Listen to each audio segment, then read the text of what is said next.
Hey friends, welcome to New Leaf Ministries.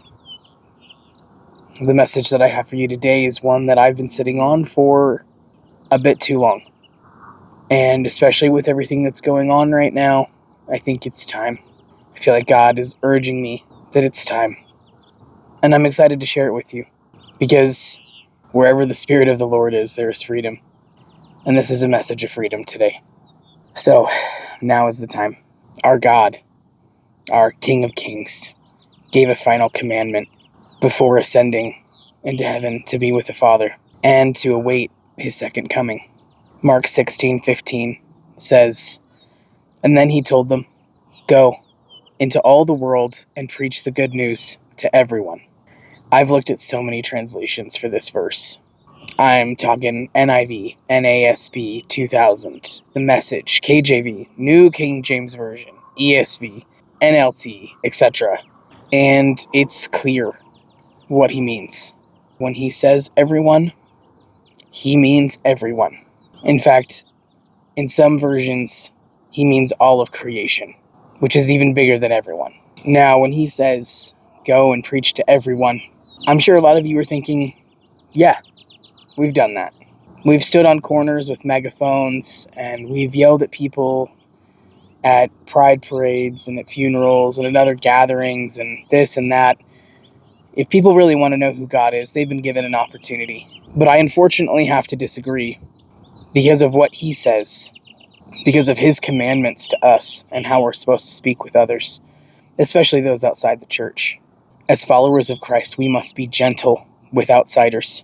The Bible is clear. Our light shines through love, not loudness. Colossians 4:6 says, "Let your speech always be gracious." 1 Peter 3:15, "Defend your faith with gentleness and respect." Matthew 5:16, "Let your good works point people to God." Okay then, well how about when Jesus speaks, right? Now, he was harsh with religious hypocrites, but this only goes to prove the point that he's trying to make. Matthew 23 says, "You brood of vipers." But he was always gentle with outsiders and sinners.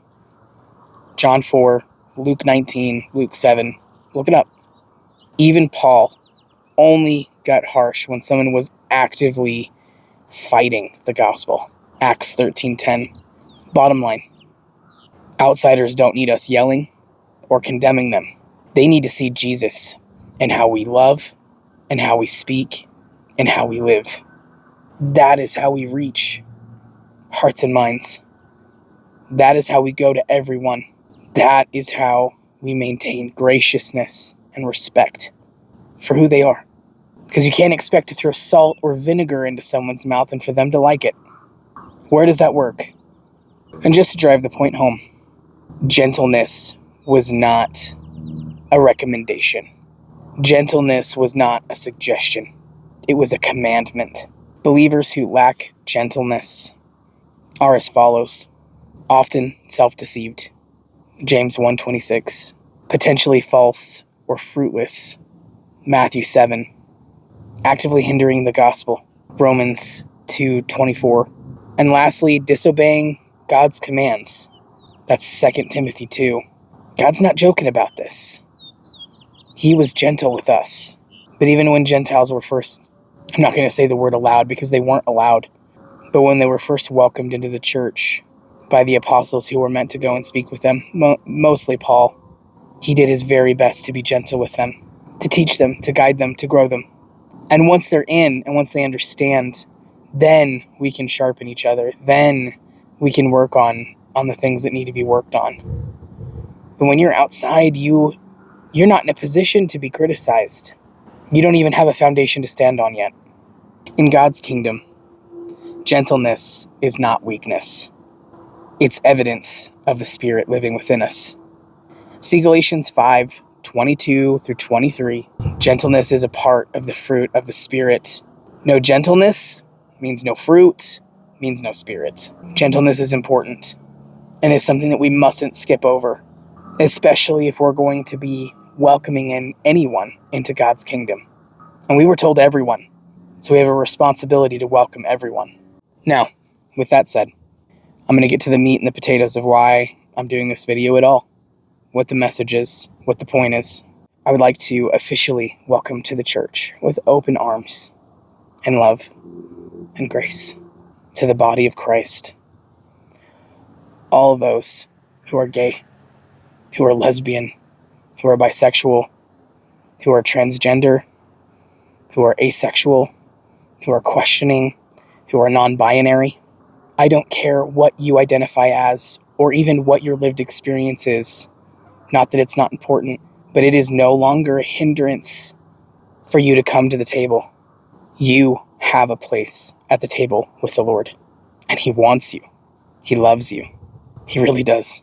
For too long, this has been gatekept from you. Too long. Please check out my video.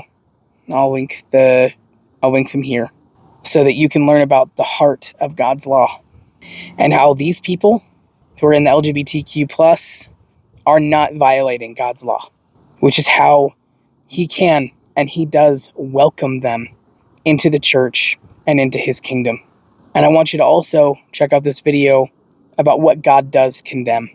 And once you've learned about God's perfect law and how He meant it and how He had to send His Son not only to save us, but to clarify what He meant, the heart of the message, I think it'll be very clear. And hopefully after watching, maybe you'll be just a little bit closer with the Lord and understand His heart and His purpose. He wants a full house. He doesn't want empty rooms. He doesn't need judgment. He is the judge. Who are we to say who can and can't come?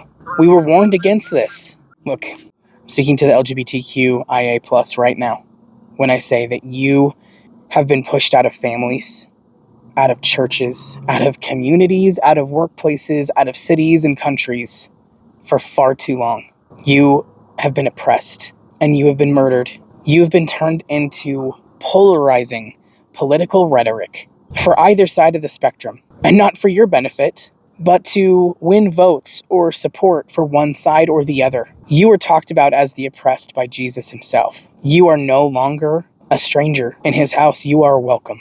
Jesus spoke of us having the right heart, and the right heart is a welcoming one. He said, bring them all, and He'll do the work. So here I am as His servant, opening the doors for you, just like they were opened for me, and letting you know that you are welcome and wanted in His kingdom. But not just that.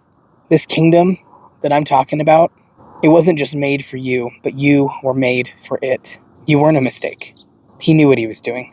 And through all the ages, He's always made people a little bit different and chosen them to walk a path that no one thought that they would ever get to walk.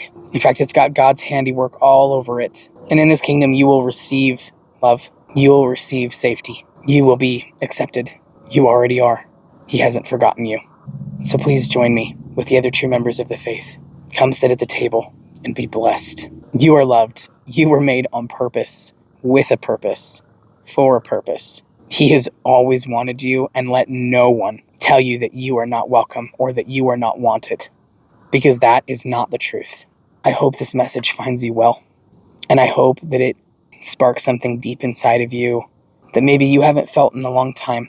Maybe you felt like, no, just not for me. I'm not allowed. Not this life. I hope that you'll see that this is something to be a part of. It is what is truly good and righteous and beautiful. No longer do you have to feel like an outsider, and no longer will you be barred from your birthright. You deserve the love of the God who made you, and you have it right now. One last thing. For those who feel that God wouldn't invite these beautiful people, Jesus has something to say to you. What sorrow awaits you teachers of religious law, and you Pharisees, hypocrites, for you shut the door of the kingdom of heaven in people's faces, and you won't go in yourselves, and you don't let others in either. Now, for my LGBTQIA people, I want to say I'm sorry for all the family drama. I'm sorry about those who will not want to welcome you after hearing this message and other messages like it. To be honest, this kind of infighting has been happening since the beginning, but pay it no mind. The Lord has no favorites, and He will vindicate you on the last day. So, with open arms and open hearts, come. Jesus is ready for you, and He loves you with an eternal, never-ending, unfailing love. Thanks for watching. Welcome to the family. Jesus is Lord. I'll see you guys in the next one. Be safe.